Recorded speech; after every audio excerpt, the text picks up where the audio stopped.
السلام عليكم ورحمة الله وبركاته. الحمد لله الواحد القهار. الصلاة والسلام على رسوله المختار وعلى آله الأطهار وأصحابه الأخيار. أما بعد، فقد قال الله تعالى في القرآن العظيم والفرقان المجيد بعد أعوذ بالله من الشيطان الرجيم بسم الله الرحمن الرحيم. ولو أنا كتبنا عليهم أن اقتلوا أنفسكم أو اخرجوا من دياركم ما فعلوه إلا قليلا منهم. وقال نبينا صلى الله عليه وسلم: والله إنك لا أحب أرض الله، والله إنك لخير أرض الله وأحب أرض الله إلي، أو كما قال عليه الصلاة والسلام. எல்லா புகழும் பெருமையும் ஏக இறைவனாம் அல்லாஹ் ஒருவனையே சாரும். சலாத்தும் சலாமும் அன்னலம் பெருமானார் முஹம்மது நபி ஸல்லல்லாஹு அலைஹி வஸல்லம் அவர்களின் மீதும் அவர்களை பின்பற்றி வழிவந்த உத்தம சத்திய சஹாபாக்கள், சஹாபிய பெண்மணிகள், தாபியர்கள், தபா தாபியர்கள், குறிப்பாக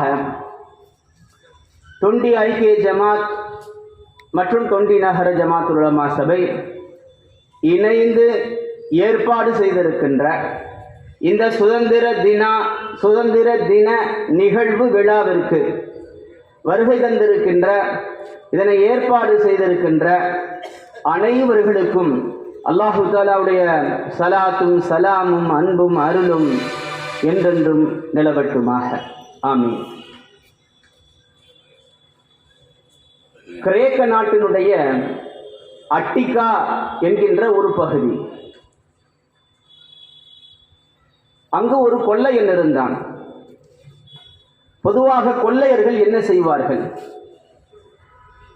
வழியிலே போவோர் ஒருவரை மடக்கி, கத்தியை காட்டி, அருவாளை நீட்டி இருப்பதையெல்லாம் பறித்து கொள்வார்கள். ஆனால் அந்த கொள்ளையன் வித்தியாசமானவன். ஒரு விடுதி ஒன்றை கட்டி வைத்திருந்தான். அதிலே ஒரு இரும்பு கட்டிலும் வைத்திருந்தான். போவோர் ஒருவரை தன்னுடைய விடுதிக்கு வருமாறு அழைப்பான்.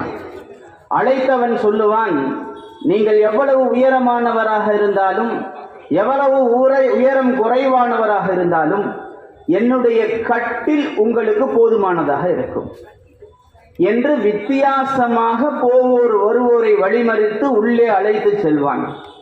கட்டிலே படுக்க வைப்பான். அவர்களை கட்டியும் வைப்பான். கட்டிலை தாண்டி அவர்கள் கால்கள் இருக்குமேயானால் அவனிடத்திலே இருக்கக்கூடிய அருவாளை வைத்து அந்த இடத்தை வெட்டி விடுவான். காலை நறுக்கி விடுவான், வெட்டி எடுத்து விடுவான். கட்டிலை விட குறைவானதாக கால்கள் இருக்குமேயானால் அந்த கால்களை, கட்டைகளை வைத்து அடித்தே நீட்டி அந்த காலை நீட்டி விடுவான். ஆக மொத்தம் நீளமாக இருந்தாலும் ஆபத்து, குறைவாக இருந்தாலும் ஆபத்து, கால்களுக்கு கேடு. அவனுடைய பெயர் ப்ராக்ரஸ் பீஸ். அந்த கட்டிலுக்கு பெயர் ப்ராக்ரஸ் பீஸ் காட். ஒரு காரியம் அதனுடைய போக்கிலே விடாமல் தன் போக்கிற்கு அதை திருப்பி யார் எடுத்துக்கொள்கிறார்களோ, தனக்காக யாருடைய உயிர் போனாலும், யாருடைய உடல் உறுப்புகள் போனாலும், யாருக்கு எந்த நஷ்டம் வந்தாலும் தான் விரும்பியபடி நடக்க வேண்டும் என்று யார் விரும்புகிறார்களோ அவர்களுடைய அந்த செயலுக்கு ப்ராக்ரஸ் பீஸ் காட் என்று சொல்லப்படுவது உண்டு. அற்புதமான இந்த சுதந்திர தின நிகழ்வில் ப்ராக்ரஸ் பீஸ் காட்டை பற்றி பேச வேண்டிய தேவை என்ன என்கின்ற ஒரு கேள்வி உங்களுக்கு எழலாம். இன்ஷா அல்லாஹ் பேச்சினுடைய முடிவிலே அதற்கான விளக்கம் உங்களுக்கு சொல்லப்படும். இன்னொரு நிகழ்வையும் சொல்லி நான் ஆர்வம் செய்கிறேன். கள்ளிக்கோட்டையிலிருந்து ஹஜ்ஜுக்கு சென்ற ஒரு கப்பல், 500 நபர்களை கொண்ட கப்பல், ஹஜ்ஜுடைய கிரியைகளை முடித்துவிட்டு கள்ளிக்கோட்டை திரும்பிக் கொண்டிருக்கிறது. கள்ளிக்கோட்டை நெருங்கிக் கொண்டிருந்த சமயம் அந்த கப்பலை போர்ச்சுகீசியர்கள், இன்னும் சொல்ல போனால் போர்ச்சுகீசிய கொள்ளையர்கள் சூழ்ந்து கொள்கிறார்கள்.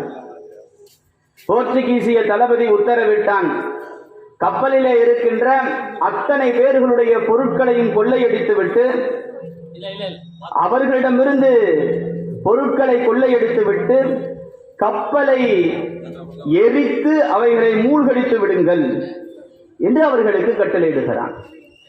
உள்ளே இருப்பவர்கள் வயது முதிர்ந்தவர்கள், ஆண்கள், பெண்கள், பச்சிளங்குழந்தைகள் இருக்கின்றன. கப்பலிலே இருந்தவர்கள் அந்த தளபதி இடத்திலே கெஞ்சுகிறார்கள், எங்களிடத்திலே இருக்கக்கூடிய எல்லா பொருட்களையும் எடுத்துக் கொள்ளுங்கள், எங்களை கரையிலே கொண்டு போய் சேர்த்து விடுங்கள். அவர்கள் கேட்பதாக இல்லை. எங்களுடைய உடம்பிலே இருக்கக்கூடிய அத்தனை நகைகளையும் எடுத்துக் கொள்ளுங்கள், எங்களை கரையிலே கொண்டு போய் சேர்த்து விடுங்கள். பச்சிளம் குழந்தைகள் இருக்கின்றன, அவர்கள் கேட்பதாக இல்லை. கள்ளிக்கோட்டை கடற்கரைக்கு சென்றதற்கு பிறகு எங்களுடைய கப்பலையும் சேர்த்தே எடுத்துக் கொள்ளுங்கள், வீட்டிலே இருக்கின்ற எல்லா பொருட்களையும் உங்களுக்கு கொண்டு வந்து தருகிறோம், எங்களை கடற்கரைக்கு கொண்டு போய் சேர்த்து விடுங்கள். அவர்கள் கேட்டார்களா?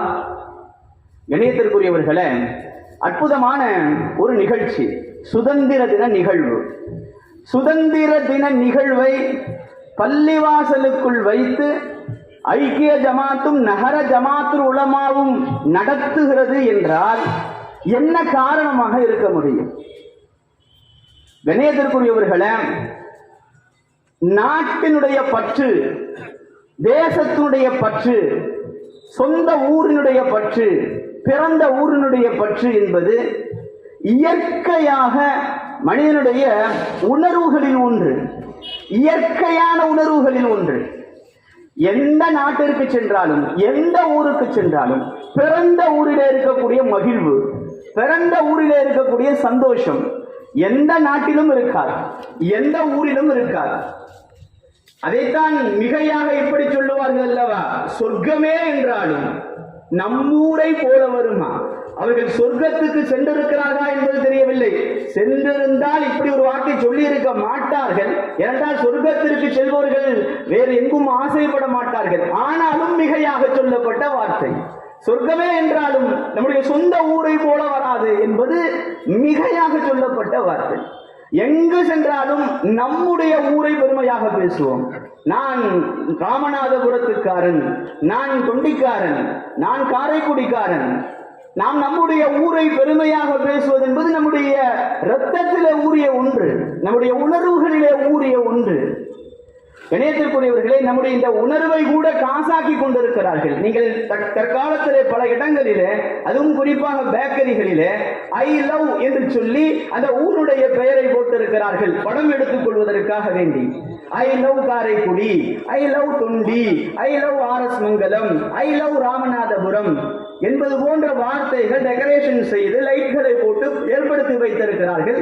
அதிலே படம் எடுத்து கொஞ்சமாவது உள்ளே சென்று சாப்பிட்டு விட்டு வர மாட்டார்களா என்கின்ற எண்ணம். நம்முடைய அந்த உணர்வுகள், நம்முடைய ஊருடைய பாசம், ஊரின் மீதுள்ள பிரியம், தேசத்தின் மீதுள்ள பாசம், அதை வியாபார நோக்கமாகவும் மாற்றிக்கொண்டு விட்டார்கள் என்பது யதார்த்தமான உண்மை. கணியத்திற்குரியவர்களே, ஆக தேசத்தின் மீது உண்டான பற்று என்பதுதான் இது போன்ற நிகழ்வுகளை நம்மை ஏற்பாடு செய்ய வைக்கிறது. தேசத்தின் மீது உண்டான பற்று என்பது நம்முடைய உணர்வுகளோடு கலந்தது மட்டுமல்ல, நம்முடைய மார்க்கத்தோடு கலந்ததும் கூட. ரசூலுல்லாஹி ஸல்லல்லாஹு அலைஹி வஸல்லம் அவர்கள் சொந்த ஊரை விட்டு, தான் பிறந்த மக்கமா நகரை விட்டு சில நிர்பந்தத்தின் காரணமாக அது மதீனாவிற்கு செல்ல வேண்டிய சூழல் ஏற்படுகிறது. நபிகளாருக்கு மக்காவை விட்டு செல்வதற்குண்டான எந்த முகாந்தரமும் இருக்கவில்லை. நபிகளாருக்கு அதை ஏற்றுக்கொள்ளக்கூடிய அந்த மனமும் இல்லை.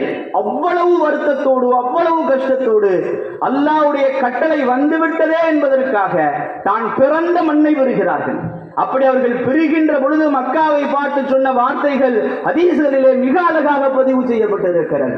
வல்லாஹி, அல்லாஹ்வின் மீது சத்தியமாக, இன்னைக்கு மக்காவே நீ பூமியிலேயே சிறந்த ஒரு இடம், எனக்கு மிக பிரியமான இடம். அஹப்பு இலைய, எனக்கு மிக பிரியமான ஒரு தேசம், ஒரு ஊர் இருக்கிறது என்றால் மக்காவே நீ. இந்த மக்கா வாசிகள் மட்டும் என்னை இந்த ஊரில் இருந்து வெளியாக்காமல் இருந்திருந்தால் மாஹரஜு ஒரு காலம் வெளியேற மாட்டேன். என் சொந்த ஊரை விட்டு வெளியாடணும் எனக்கு என்ன தேவை இருக்கிறது? நான் பிறந்த ஊர், நான் பிறந்த மண், நான் பிறந்த தேசம், நான் பிறந்த நாடு, நான் ஏன் என் பிறந்த நாட்டை விட்டு வெளியேற வேண்டும்? மாஹரஜு ஒரு காலம் வெளியேற மாட்டேன். இந்த மக்கா வாசிகள் என்னை வெளியேற்றி விட்டார்கள். கண்ணியத்திற்குரியவர்களே, ஹிஜ்ரத் என்று ஒன்று இருக்கிறது மார்க்கத்திலே.